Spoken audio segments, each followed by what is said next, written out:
La crianza de los hijos, 14 principios del Evangelio que pueden cambiar radicalmente tu familia, por Paul David Tripp. Capítulo 3, la ley. El principio del capítulo dice así, el, tus hijos necesitan la ley de Dios, pero no puedes pedirle a la ley que haga lo que solo la gracia puede hacer. Estaban tan desanimados. Pensaban que habían hecho exactamente lo que Dios les llamó a hacer. Habían ejercido su autoridad fielmente, habían dejado en claro las reglas y la amenaza de un castigo era obvia. Lo habían hecho una y otra vez. No cedían. Sin importar dónde estuvieran o cuál fuera la circunstancia, le decían a su hijo una y otra vez que hacían lo que Dios les había mandado que hicieran. Le repetían a su hijo que sin importar cuánto creciera, tendrían que seguir obedeciendo las reglas de alguien. Ahora se preguntan si todo valió la pena. Les intrigaba la pregunta de qué habían hecho mal. Josué tenía 16 años y era extremadamente rebelde. Parecía amar el mundo y todo lo que hay en él. Para él las reglas no eran algo que obedecer, sino desafíos. Luchaba contra toda regulación con total falta de respeto. Actuaba como si odiara a su mamá y a su papá, diciéndoles cosas con la intención de herirlos. Les decía miles de veces que no podía esperar dejar su casa y ser independiente. Entonces tomaría sus propias decisiones y no habría nada que ellos pudieran hacer para impedirlo. Realmente parecía ser una persona que amaba la maldad y odiaba lo bueno. Sentada en la silla que estaba fuera del cuarto de Josué, como lo hacía cada noche para evitar que su hijo se escapara, recordaba el pasado. Pensaba en aquel tierno niño que a todos les gustaba, en contraste con el joven iracundo detrás de la puerta. Se sentía desilusionada, humillada e impotente. Estaba cansada y en secreto deseaba que su hijo se fuera para siempre. Josefina era la típica niña inquieta de 3 años de edad.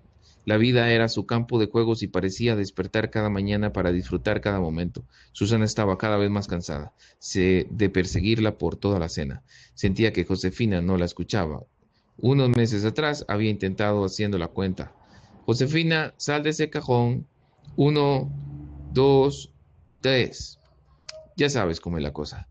La amenaza es que al llegar al 3, mamá va a entrar y no te va a gustar lo que te va a pasar.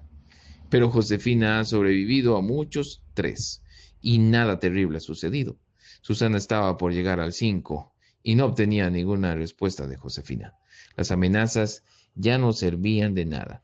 De hecho, contar se había convertido en una invitación para que Josefina siguiera haciendo la travesura por más tiempo.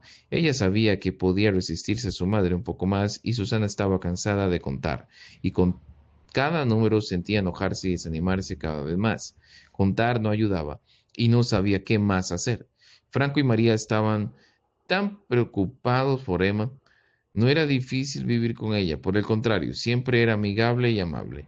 De muchas formas, Emma era la adolescente ideal. Tenía buenas notas en la escuela y ya estaba recibiendo ofertas de becas por parte de prestigiosas universidades.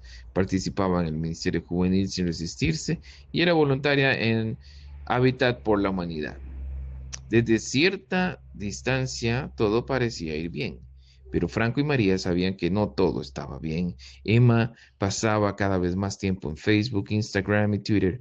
Estaba obsesionada con las vidas de los cantantes pop de moda y los jóvenes actores. Cada día leía todos los sitios de chismes que podía encontrar. También estaba obsesionada con la moda, con cómo se veía y cómo respondían las personas a su imagen. Emma no podía soportar no tener novio y comenzó a vestirse cada vez más provocativamente. La fe que nunca había rechazado abiertamente le parecía cada vez menos importante. Adoraba cada día los ídolos actuales de la cultura que le rodeaba, pero ella no sabía que estaba adorando ídolos. Franco y María sentían que la estaban perdiendo, pero no sabían cómo manejarlo. Emma no era rebelde, era responsable en su escuela y básicamente obedecían las reglas en casa.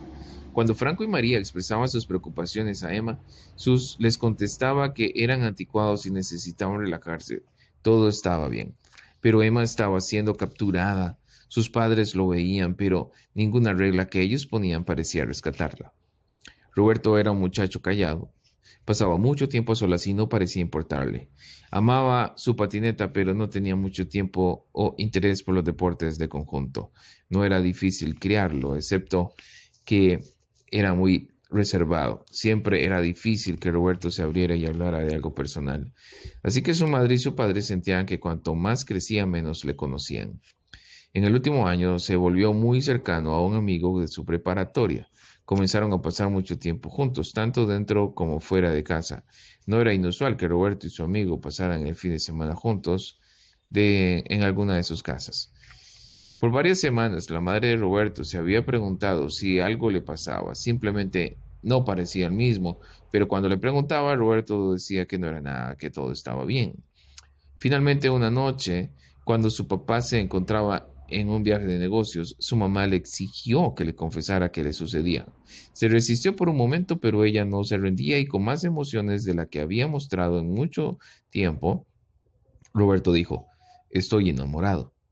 Su mamá contestó, bien, no deberías avergonzarte por ellos ni tener miedo. Pero Roberto dijo, estoy enamorado de Natanael, su amigo de la escuela. Intentando controlarse, su mamá preguntó, ¿a qué te refieres con que estás enamorado de Natanael? Roberto contestó, mamá, soy gay.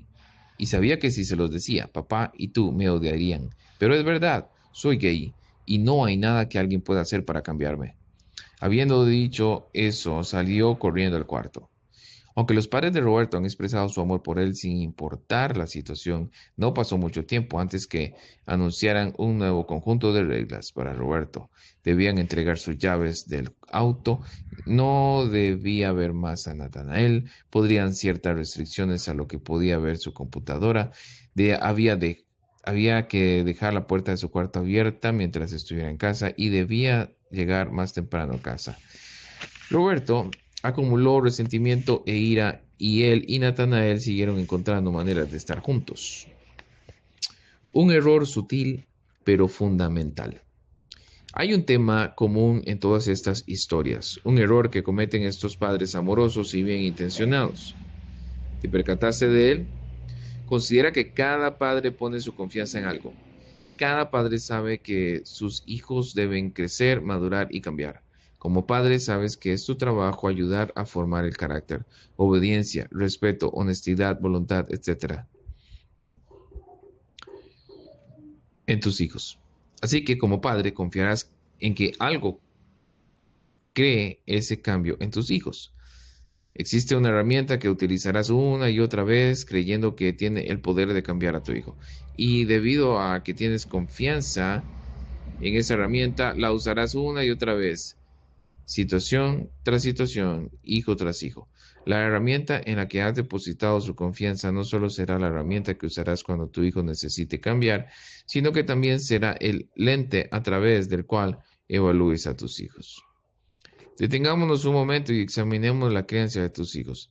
Si observaras las últimas 6 semanas de tu vida, cómo evalúas a tus hijos y cómo buscas lograr cambios en ellos. ¿A qué conclusión llegarías sobre cuál es la principal herramienta que utilizas? No respondas rápidamente. Revisa lo que has hecho con tus hijos en las últimas semanas. ¿Podría ser que estás cometiendo los mismos errores que los padres de las historias que relaté? ¿Podría ser que tu principal herramienta de cambio no tiene el poder para hacer lo que le estás pidiendo que haga? ¿Podría ser que la evidencia está frente a ti, pero no la ves? Podría ser que exista una manera nueva y mejor de la que tú crees, pero no ha influenciado la crianza de tus hijos. Ahora, lee con mucha atención lo que voy a decir. Estoy convencido que, sin saberlo, miles y miles de padres cristianos bien intencionados están pidiendo que la ley haga en la vida de sus hijos lo que solo el poder de la gracia de Dios puede realizar. Esta verdad debe considerarse y debe moldear cada cosa que hagas como padre. Si las reglas y las regulaciones tuvieran el poder de cambiar el corazón y la vida de tu hijo, de rescatarlo de sí mismo y darle un corazón sumiso y lleno de fe, entonces nunca hubiera sido necesario que Jesús viniera. Verás, a lo que le asignas el poder de cambio termina moldeando la forma en que crías a tus hijos. En todos estos momentos, tanto los que son muy importantes como los que no, que terminan formando lo que ellos son, permítame explicarte. Ley y gracia. Tus hijos necesitan la ley de Dios. Lee las palabras del apóstol Pablo. ¿Qué concluiremos? ¿Que la ley es pecado? De ninguna manera. Sin embargo, si no fuera por la ley, no me habría dado cuenta de lo que es el pecado. Por ejemplo, nunca habría sabido yo lo que es codiciar si la ley no hubiera dicho no codiciéis. Romanos 7:7. Nuestros hijos nacen con una tremenda necesidad de la ley de Dios, debido a que llegan al mundo como necios, sin saber lo que es verdadero y qué es falso, lo que es bueno, lo que es malo, lo que es correcto, lo que es incorrecto. Ellos necesitan la gracia y la sabiduría que solo la ley de Dios puede dar. Sin ley de Dios, los humanos no tendrían idea de cómo deberían pensar, qué deberían desear, cómo deberían de hablar, ni cómo deberían comportarse. Como todos los seres humanos, los niños no fueron creados para gobernarse a sí mismos, es decir, para ser guiados por pensamientos y deseos independientes. A los niños se les debe asignar límites, así que Dios, en su maravillosa misericordia, nos dio su ley para que nuestro comportamiento sea guiado por un claro conocimiento de lo que es correcto e incorrecto. Pero la guía de la ley tiene la intención de hacer algo más. Tiene la intención de proteger a tu hijo de sí mismo. Todos los niños vienen al mundo como pecadores. Esto significa que todos los niños son un peligro para sí mismos y necesitan la protección que la ley de Dios provee. Debido a que la ley de Dios provee a tus hijos sabiduría, que los hijos, a tus hijos, sabiduría que los guía y protege, que no obtendrían de otra manera, su ley es buena para ellos. Pero existe otra manera en que la ley de Dios es buena para tus hijos. Les provee la gracia de la convicción. Tus hijos no tendrían idea de que son pecadores en necesidad de protección, sabiduría, perdón y rescate, sin el estándar de la ley de Dios.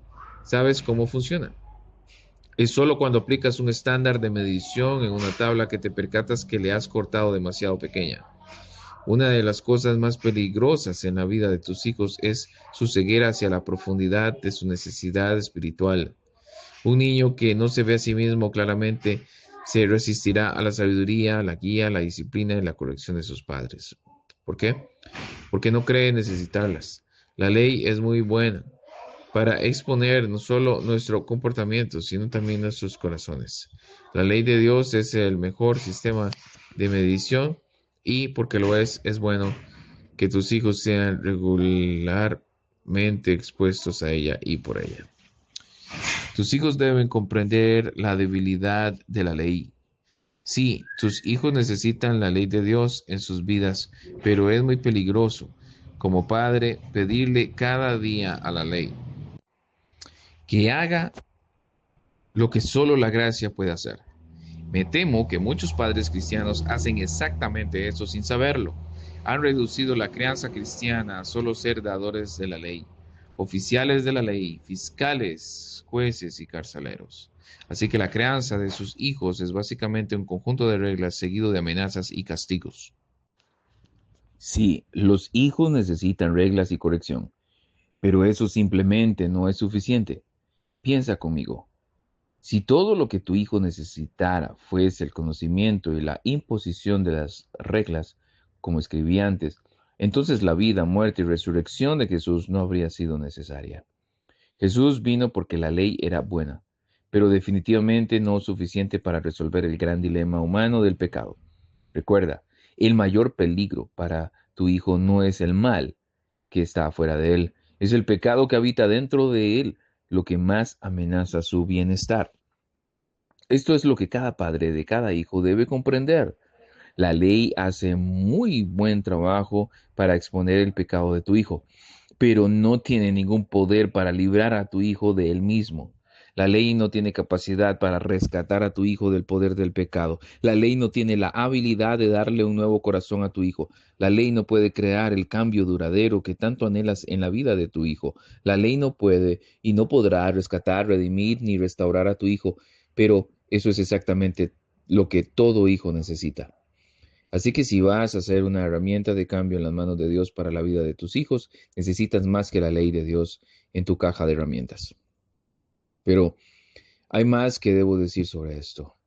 No es solo que como padres acostumbremos poner todas nuestras esperanzas para nuestros hijos en la canasta de la ley, sino que también acostumbramos reemplazar la perfecta ley de Dios con una herramienta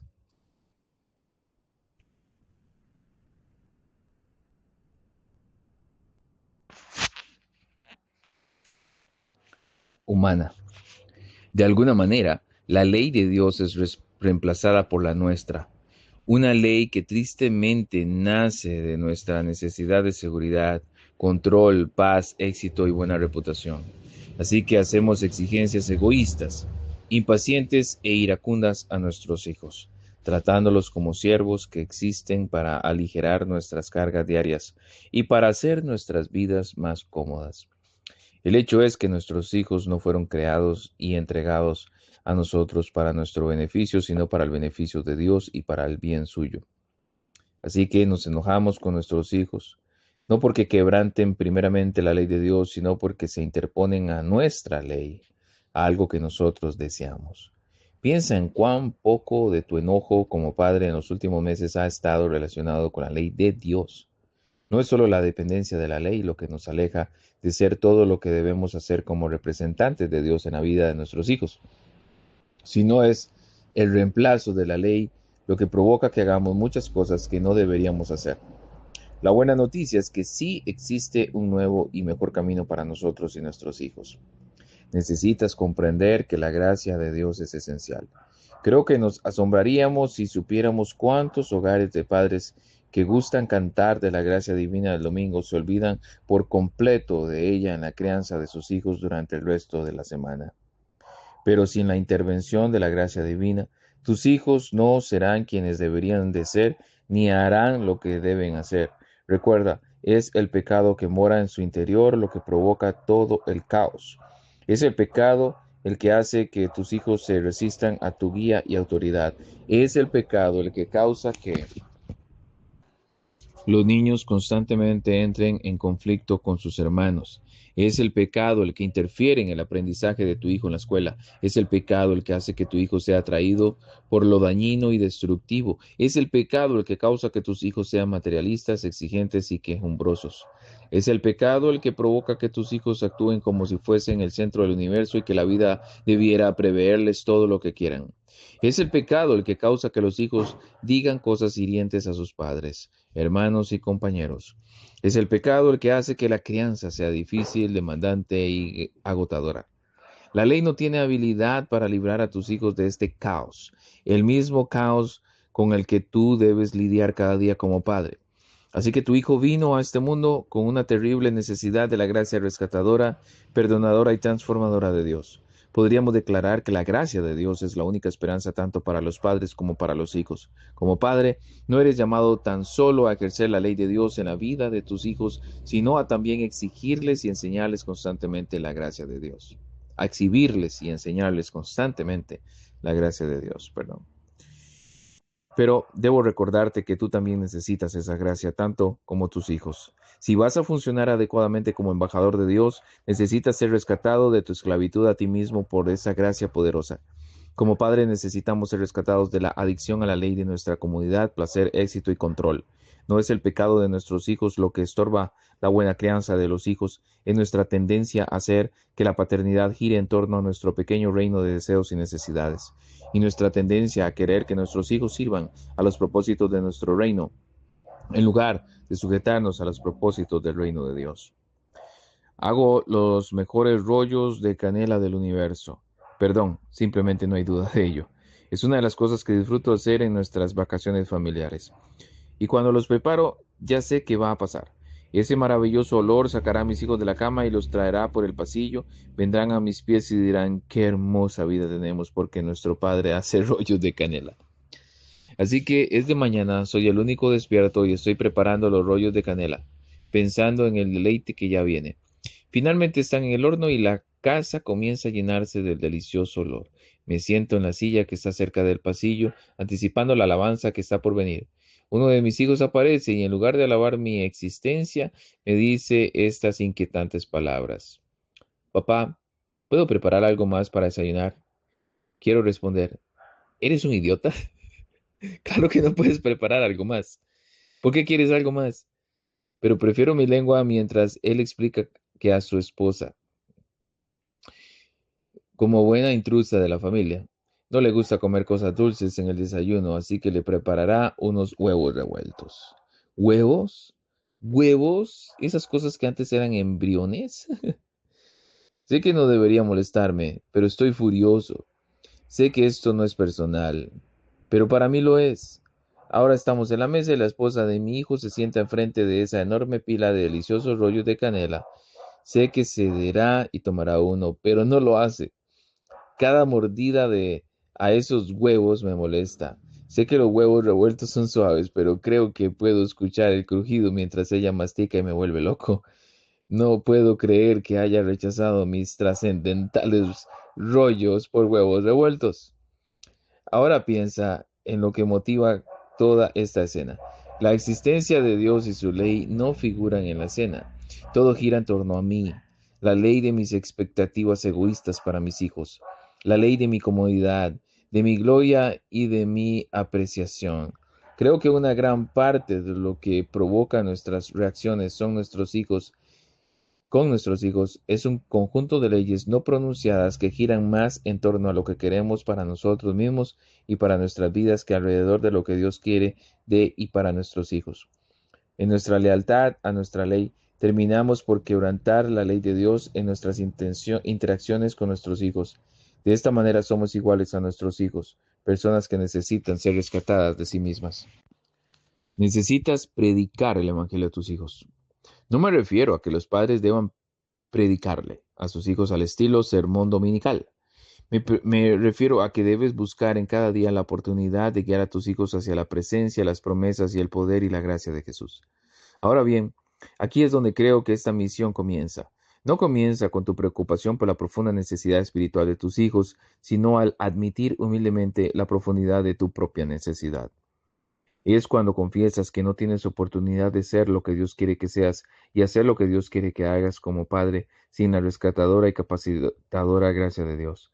En ese momento te emociona y agradeces el rescate y tu agradecimiento provoca que busques a tu hijo y obtenga la misma clase de ayuda. Padres, todos necesitamos crear a nuestros hijos de tal manera que podamos decir, todo lo que hago, lo hago para encaminar a mis hijos hacia la presencia y las promesas de la gracia de Dios. Cada conversación es una oportunidad. Señalarles la belleza de la naturaleza es una oportunidad. Cada momento de corrección y disciplina es una oportunidad. Cada pelea entre hermanos es una oportunidad. El éxito o el fracaso en la escuela es una oportunidad. La alabanza familiar es una oportunidad. Los cumpleaños y los días festivos proveen una oportunidad, los problemas de identidad en la adolescencia son una oportunidad, las conversaciones antes de dormir proveen una oportunidad, las discusiones después de ver algo en Netflix provocan una oportunidad. No habrá falta de oportunidades para hablar con tus hijos sobre su necesidad de la gracia de Dios.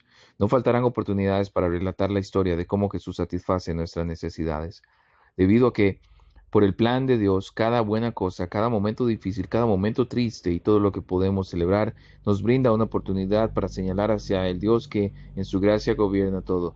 La pregunta es, ¿verás esas oportunidades en los momentos diarios de la crianza y aprovecharás una y otra vez?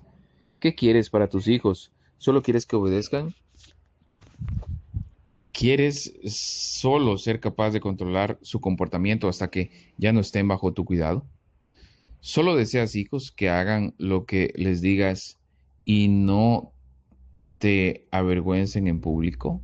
¿O deseas más, mucho más? ¿Quieres hijos que vivan cada día como Dios desea, cuyos corazones sean gobernados por la alabanza a Él y que alegremente vivan dentro de sus límites.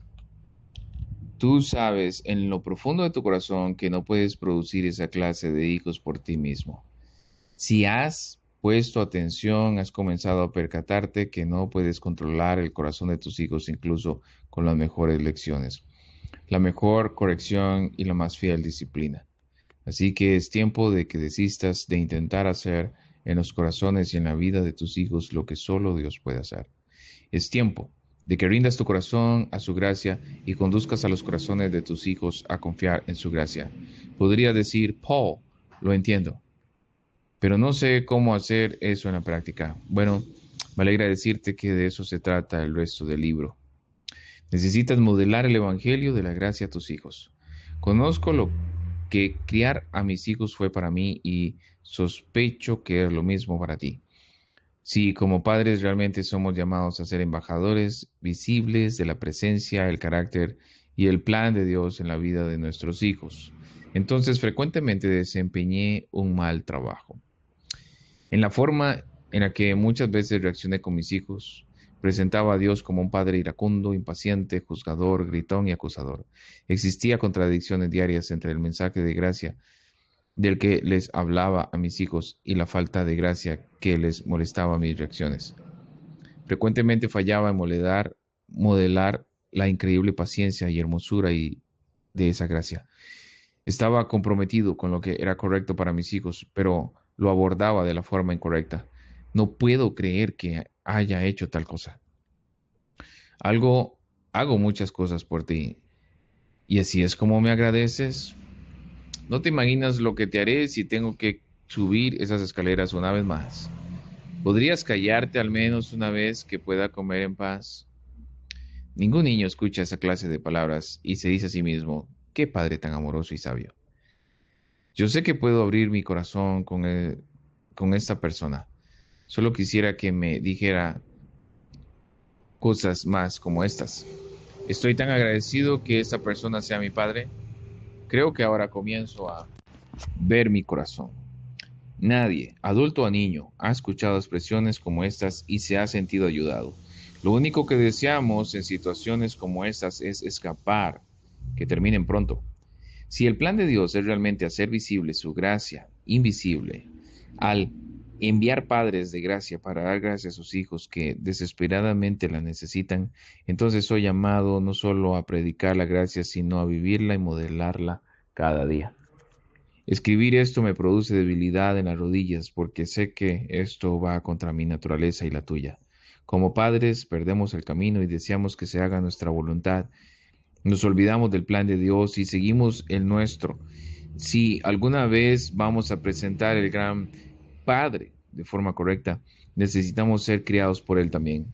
Si vamos a dar gracia a nuestros hijos, debemos confesar que somos como niños en constante necesidad del cuidado del Padre. Si vamos a ser pacientes, debemos confesar nuestra necesidad de paciencia. Si vamos a perdonar, necesitamos admitir nuestra necesidad de ser perdonados. Si vamos a perseverar, necesitamos reconocer humildemente que nuestra única esperanza es que nuestro Padre Celestial nunca se rendirá con nosotros. Y si vamos a enseñar a nuestros hijos a correr a Jesús diariamente, nosotros también necesitamos correr a Jesús diariamente. Si queremos que nuestros hijos se entristezcan frente al pecado de sus corazones, necesitamos lamentar nuestros pecados como padres también. Verás, es solo si estamos dispuestos a confesar que somos más parecidos que diferentes a nuestros hijos y que necesitamos ser criados diariamente, que seremos padres en necesidad de la gracia de un padre y que guiarán una y otra vez a sus hijos a la gracia del Padre. Fin del capítulo.